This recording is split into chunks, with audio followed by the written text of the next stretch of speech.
Empuraan cinema തിരികൊളുത്തിയ വിവാദങ്ങൾ ഇപ്പോഴും പുകഞ്ഞുകൊണ്ടിരിക്കുകയാണ്. കുറച്ച് ഭാഗങ്ങൾ വെട്ടിമാറ്റിയതിന് ശേഷമുള്ള എഡിറ്റഡ് വെർഷൻ ഇപ്പോൾ വന്നിട്ടുണ്ട്.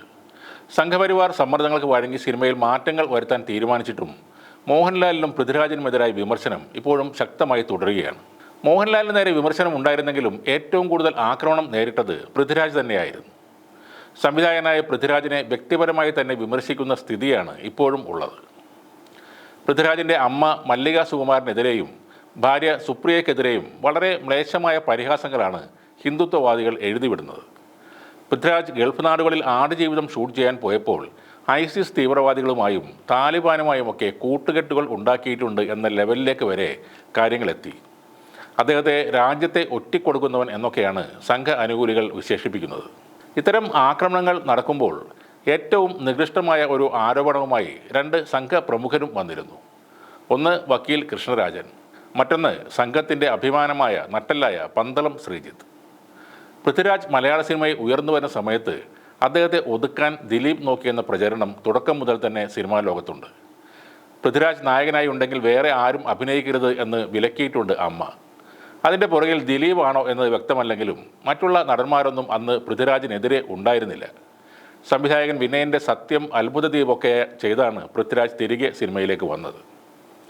തുളസീദാസ് സംവിധാനം ചെയ്യുന്ന സിനിമയ്ക്ക് അഡ്വാൻസ് വാങ്ങിയ ദിലീപുമായുള്ള ഡേറ്റ് പ്രശ്നം വന്ന് ഷൂട്ട് നീണ്ടുപോവുകയും പിന്നീട് അത് നിർത്തിവെക്കുകയും ചെയ്തു.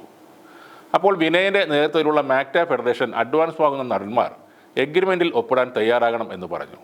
അതിനെ അനുകൂലിച്ച ചുരുക്കം നടന്മാരിൽ ഒരാൾ പൃഥ്വിരാജാണ്. അതിനുശേഷമാണ് പൃഥ്വിക്ക് അപ്രഖ്യാപിത വിലക്ക് വരുന്നത്.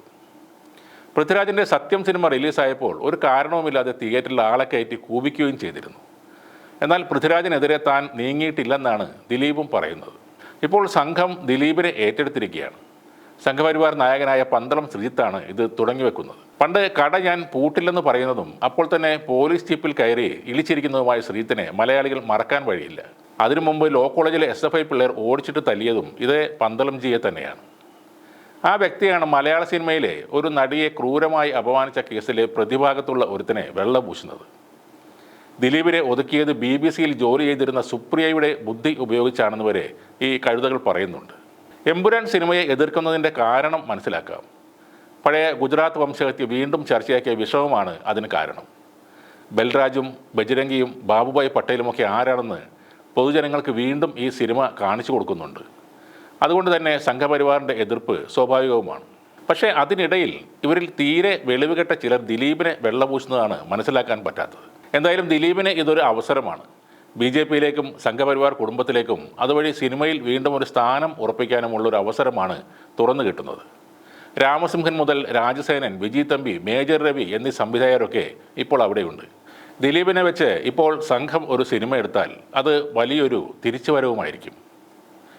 അതീവ ബുദ്ധിശാലിയായ പന്തളം ശ്രീജിത്ത് അവർ കഥയും തിരക്കഥയും എഴുതിയാൽ ആ പടം ബമ്പർ ഹിറ്റുമാകും.